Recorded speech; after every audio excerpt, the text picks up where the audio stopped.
Hello everyone, welcome back. Class is back in session and today we're going to be talking more about choices, or rather difficult choices. So as you no doubt read from the title, we will be discussing Venat once more today, but this time it will be more about the choices she made and trying to look into more details about her reasons and why she did what she did basically. Previously, I made another video about Venat's timeline, so if you haven't watched that yet, I recommend that you do before watching this, because that is going to cover Venat's timeline in a nice little summary. Also, there are going to be some spoilers for Endwalker, so if you haven't completed that yet, this is going to be your warning. Otherwise, just summing everything else up as quickly as possible, Venat learned of the final days from a time-traveling warrior of light and discovered that she was going to become this godlike being Hydaelyn. When the final days did come, the Convocation of 14 created Zodiark through a succession of mass sacrifices. First it was to preserve their star, and then later on to rebuild it from the ground up. However, they plan to use his powers for a third time to sacrifice more lives and basically bring back all the lives that were sacrificed to him in the first place. Not sure if that could have worked. Life and death is always a very tricky matter to deal with. I'm pretty sure, though, after seeing some of Venat's magic after she became Hydaelyn, then it certainly is possible in my eyes. Now, Venat was the only one who truly knew the whole story. She was the only one who knew the cause of the final days as Meteion's doing, and she disapproved of her fellow ancients resolving to sacrifice more lives that they actually consider lesser beings, to Zodiark, just to resurrect the previously sacrificed ancients. Venat gained a small following of like-minded individuals who offered themselves up so that she could become the core of a new goddess to shackle Zodiark. After she was reborn as Hydaelyn, though, she also knew that killing Zodiark wouldn't solve anything. It would only renew the final days because Meteion was still around. So instead, after she defeated Zodiark, she decided that she would seal her counterpart on the newly constructed moon after everything was sundered into its 14 pieces, including the source and its reflections.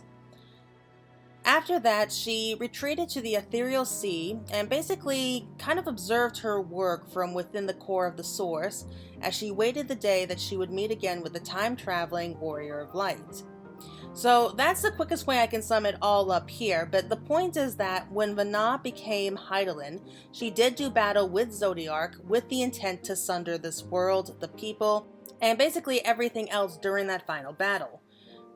So we're going to have a look and see in this video today if this was truly the best possible option. Maybe look into any other possible options that we may have had, as well as what may have been her reasons for doing it this way. First though, before I go any further, I do want to say this. It wasn't like someone forced Venat to become Hydaelyn and sunder the world against her will. She always had the choice to do so or not. While she was told that this would eventually happen when she was introduced to the Warrior of Light in Elpis in the ancient past, she still had the choice. She could have very easily chosen not to become Hydaelyn after all. And yet, it just seems that all the choices from that moment on led to her eventually becoming Hydaelyn anyway. It's almost like that whole concept of you can't fight fate. But again, it was because that Venat had the choice to become Hydaelyn that all of this really happened. So how are we supposed to react to all this?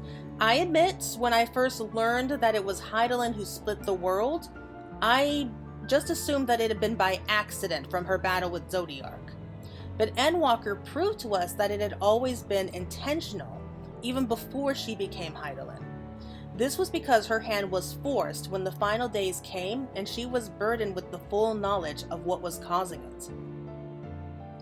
So you may be asking, well, if she knew everything that was going to happen, then why not tell the Convocation about it? Well, in answer to that, I have to ask, what would have changed? Venat, despite her role as an advisor, was always known to be something of a troublemaker, and she basically had no proof to back up any of her claims that a creation of Hermes, who would later become a member of the Convocation as well, was about to bring about the end of the world. Remember, the only other ones who knew about what happened that day are the Warrior of Light, Hydaelyn, Hydaelyn, and Hermes. Problem is that the Warrior of Light had already been sent back to their own time period at this point, and the other three no longer have any memories of what happened, so they can't back her up on this. I do think that if someone like, say, Hydaelyn had been able to hold on to his memories, and if he, as a well-respected member of the Convocation, at least informed them about the threat that Meteion has, well, maybe he wouldn't talk about the time traveler part, but I do think that they would have at least believed him about Meteion being a threat to the world at the very least. Yet again, he could no longer remember what happened that day, so Venat couldn't count on him helping her out here. Was there a way to reverse the effects of Kairos? Well, technically yes, but only by returning to the star would those memories return, so that wouldn't help prove anything at all, and Hydaelyn would be dead. Besides, even if they did believe Venat right away, what could they have realistically have done? Meteion had left this plane entirely, and they don't have a clear idea when the final days will happen. It could be weeks, months, maybe even years, it's hard to say for sure, but how long they have will determine how much they can get done. I think that it would have taken at least a few months for Meteion, since she would have to fly across the universe, most likely meet up with her sisters, before finding a nice place to bunker down as their nest in Ultima Thule. So I would say anywhere between a few months to a couple years to be at least reasonable in my eyes. But the thing is that we don't have any way that they could realistically challenge Meteion. Sure, Venat had her tracking spell on her and could track her location if nothing else, but I mean, their souls could travel across the expanse. At least Meteion suggested that they could when she offered for Hermes to come with her, but even then she would have had to carry Hermes herself, so it is unknown if they could have done so on their own. The Loporets were able to create a vessel in the moon to be able to do the same, as well as the Sharlayans able to build the Ragnarok, but again, that took years for them to be able to come up with a design that would be able to travel across the stars. And even if the Ancients were able to build a ship that could travel across the universe to Meteion, which I'm sure that they would have been able to do so eventually, what would they have been able to do when they got there? Ether wasn't going to be much help to them since it was Meteion's domain and Dynamis rules there. Precious few Ancients knew about the whole concept of Dynamis to begin with, and their whole concept is that they're made of ether. They are thick with ether. So there's no telling exactly what they could actually realistically have done.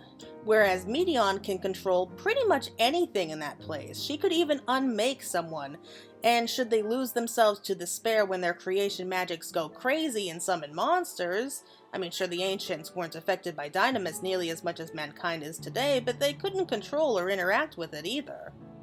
Well, what if they created their own creations to go out and hunt down Meteion in their place? Sure, they could have done that, I could see that working, but that would mean creating something that would have the potential to cross the universe, which not just any ancient could have done. I think that only a handful of really talented, powerful individuals would have had that ability. And again, it would be the same problem as if an ancient tried the same thing, since Meteion could just unmake it. Perhaps if they created an Entelechy instead, like Meteion, but then if they got too close to Meteion, they would probably be corrupted by her sadness and despair as well, and turn against the ancients and join in the chorus of oblivion as well. So the way I see it, there really wasn't much that Venat or the other ancients could have done to be able to at least go after Meteion in person. At least that's as far as I can see. Venat touches upon this problem as well, in that if Hermes was to be made aware of his own actions, who knows what he would have done. Maybe he would have helped to usher in the final days even sooner if he became re-aware of the fate of the other stars. He had pretty much lost his mind when he first heard that report, and even pushed on to challenge if mankind has the right to live. There's no telling what he would have been pushed to do so should he be made aware of his actions. Even if she tried to get the rest of the convocation on her side instead, there's still the problem in that Hermes was instrumental in pushing back and forestalling the first final days. It was his knowledge of the celestial currents that helped them to predict when it would happen, as well as summoning Zodiark to reshape the laws of creation and get the celestial currents flowing again. So whether we like it or not, Hermes needed to be on board the convocation during that time. Another thing is that the reason that Venat didn't want to take this public is because she didn't want to risk the contents of Meteion's report being made public for the same reasons. For not only how predictable Hermes might become, it would probably have caused a massive panic among the people, and that would have only helped spread the chaos and fear, thus ushering in the final days even sooner. I can only imagine the panic and maybe even massive suicide should people have known that so much life out there had been wiped out, especially if they suspect that someone may try to do the same to them on Etheirys. Now, having said all that, I can't imagine that Venat would have so willingly accepted her role to sunder the world. Not when it hadn't happened yet anyway, and certainly not unless she had no other choice. But the thing is that I don't think she really had a choice at the end of it all. At least, not any other good choices. We know that she did surround herself with a handful of individuals that she did trust, and they worked together in secret. I don't think that she would have told them about the Warrior of Light coming from the future to give her this information. I think she probably would have at least told them the future threat of the star and of Hermes' part in it, and why she couldn't go to the convocation. I mean, I can definitely see them all working together and trying to come up with alternatives, perhaps have evacuation plans set up, possibly study up more on the whole concept of dynamis, find ways to try to stop the destructive change of events before they begin, and just probably keeping an eye out for the first sign of the final days. Sadly, as we all know, the final days did come, and they came in fast. The people were left completely unaware and were pretty much sitting ducks when the change did begin. Panic was already spreading as the convocation worked to try and figure out what was going on, and I can only assume that any other of Venat's plans must have fallen apart by either the spread happening too quickly to be controlled, or that it just wasn't enough to help as much as they thought it would. I think that when they were nearing the end of the final days, she was starting to understand why her future self made the choices that she did, and she would have planned out the concept of the moon, Zodiark's prison, of Hydaelyn, as everything as a worst case scenario. After the convocation sacrificed half their number to summon Zodiark, she was standing at a crossroads and she had to decide what she was going to do from here. Zodiark created a kind of shield around Etheirys, made of ether that was able to block Meteion's dynamis from destroying it. But the world was still left burning and the people desperate at that point. So she gathered her followers and perhaps any other people who had rejected the idea of Zodiark to discuss what they were to do. She knew she couldn't destroy Zodiark since that would only re-trigger the final days, and mankind was in no way able to deal with that, so she was preparing herself for the worst outcome. The way I see it, there were 3 possible choices that she could have made at this time. One of which was that she let Zodiark remain as he was and be content to hide behind the shield of ether like the others. Of course, that would only end badly in the massive loss of life, and it was also going to put into question how this would affect Zodiark. I don't believe that Zodiark was the embodiment of all evil, especially since we know very little of him personality-wise. But I do think that when MXL describes him as a benevolent god, maybe he wasn't as false as we first thought. I do think that he may have been a much more kinder, benevolent god than we first realized. Though I do think that a lot of that has to do with the fact that the ether used to summon him all came from willing sacrifices. The intentions of the people who gave their lives so that others could live most certainly would have affected him as a god.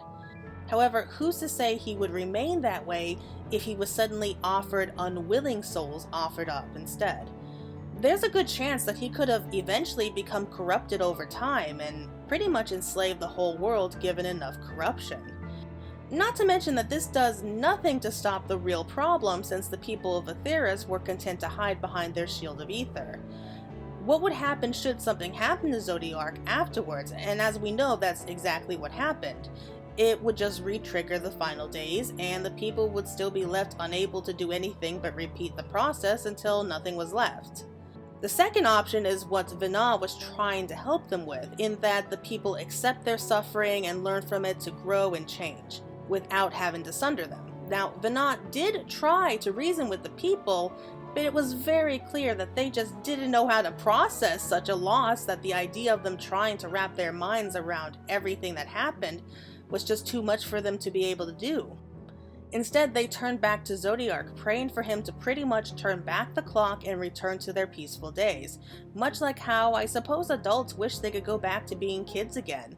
I myself am guilty of that, having thought more about my childhood more than once, but that still leaves the problem in that their creation magics would become the root of so many problems later down the line.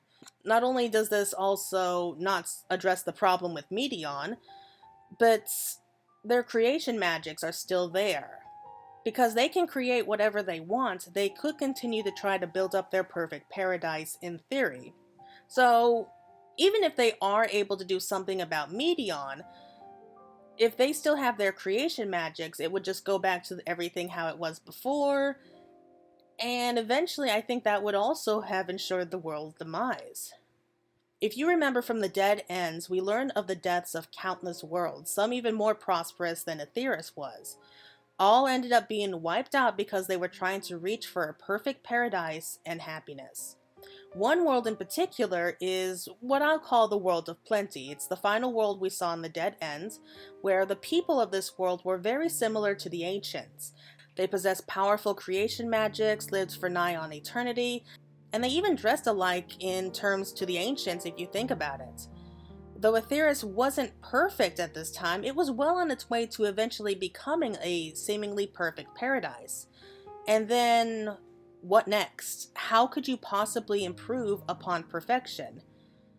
It makes me think that if it ever had become paradise, would the people suffer the same fate as the World of Plenty? To achieve perfection only to forget joy and succumb to apathy, thus losing the will to live? This was something that Venat feared would happen after she heard Meteion's reports. So that leaves her with the final choice, to sunder the world and create a new world of pain and suffering for her children. I mean, it's not much better, but at least there is a chance that we can build up a future from this. The future she created was one that would one day create not only the Warrior of Light, her future champion, but an entire world full of people prepared to fight Meteion and face up against despair. The way I see it, it's kind of like a mother's tough love. A mother realizes that all of her adult children are still living at home and have no intention of moving out. So she kicks them out the door, cuts up their credit cards, and tells them it's time to get jobs and learn to stand on their own 2 feet and learn to support themselves. Which is kind of what happened. As you can see, sundering the world wasn't the only option, but it was the only one that had a possible future at the end of it. It would create a world where the people would be strong enough to maybe stand up to Meteion, put a stop to her plans once and for all, while also negating the risk of this world ever becoming a perfect paradise, since they could no longer use creation magics. Therefore, in their imperfect state, prevent such a disaster as what happened to the World of Plenty. Though if I have to be honest, I do think that she was hoping to find another way. After the final days had been averted, we see her once again as she returns to Amarat one last time. She had the concepts in her mind. She could become Hydaelyn at any point as she walks through the city, but as we've seen, she does not. You see how she walks through the streets looking for something, anything to change her mind, something that can give her a different answer. In the end, though, she doesn't find it. She sees how her people are cowering in fear inside their ether barrier and how they're willing to sacrifice more to return to those blissful days. She at the very least knew that the sundered world would result in the world living on for another 10,000 plus years and produce beings possibly capable of fighting Meteion. And this could also be the reason why she didn't even bother searching for a possibly even better outcome. She knew this one had a minimal measure of success and some hope it could work in the absolute long run.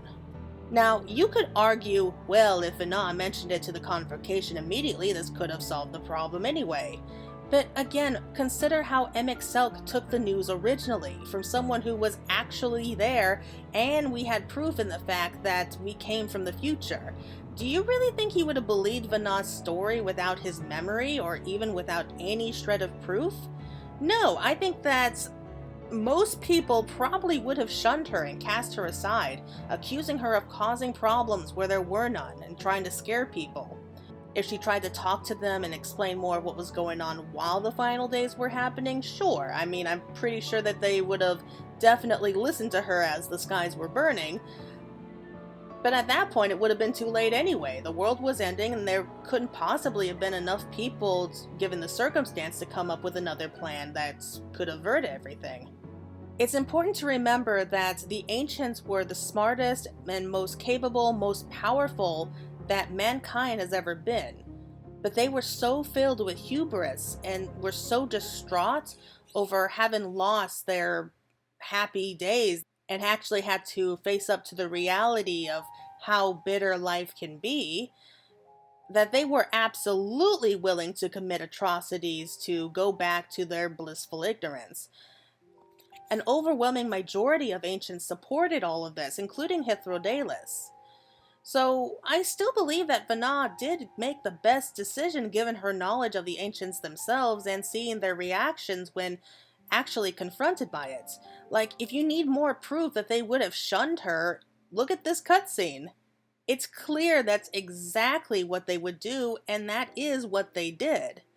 Venat didn't sunder the world on a whim. She did it so that when Meteion returned with her promise to end all life, since the ancients could manipulate Dynamis, they had no way to be able to stop her in her real domain. They had no way to actually stop her, as she was so easily able to bring about destruction to an entire world, but by sundering the worlds instead, and our ether became much thinner, this gave us access to Dynamis as well as a weapon capable of defeating Meteion.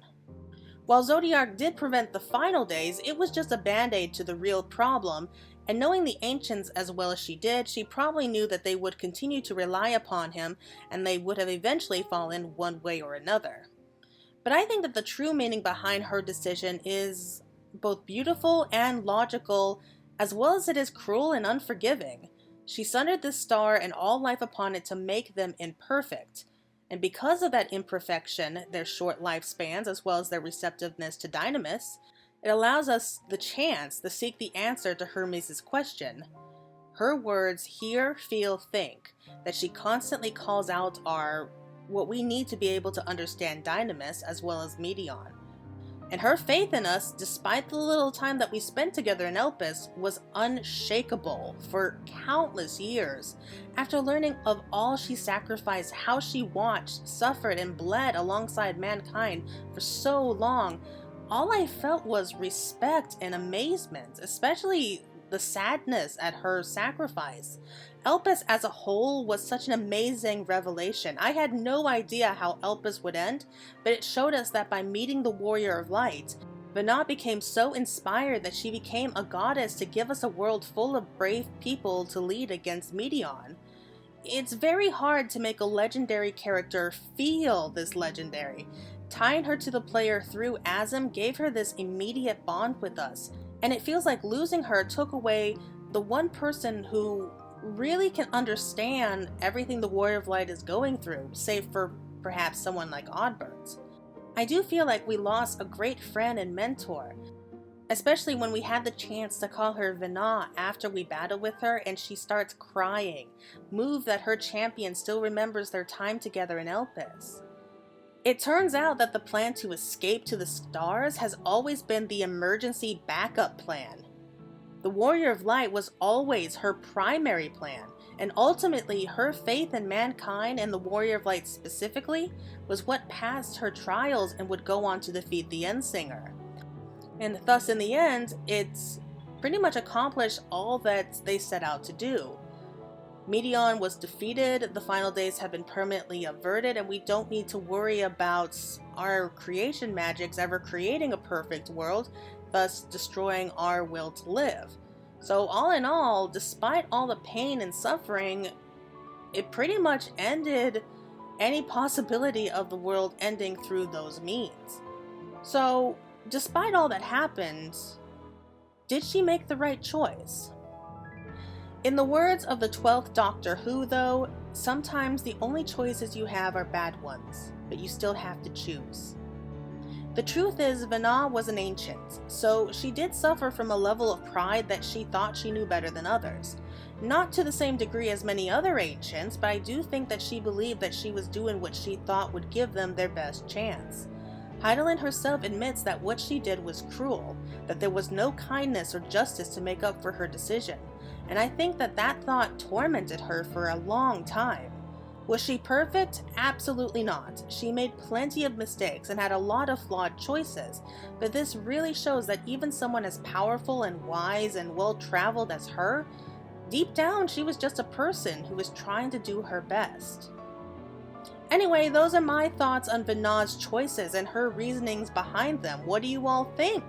For homework today, if you feel that there was another choice she could have made, please drop a comment down below and let me know. I hope that you all enjoyed this discussion though and are looking forward to the next. So until then, everyone, take care and have a beautiful rest of your day. You, who are our future, tell me this and tell me true. Has your journey been good? Has it been worthwhile?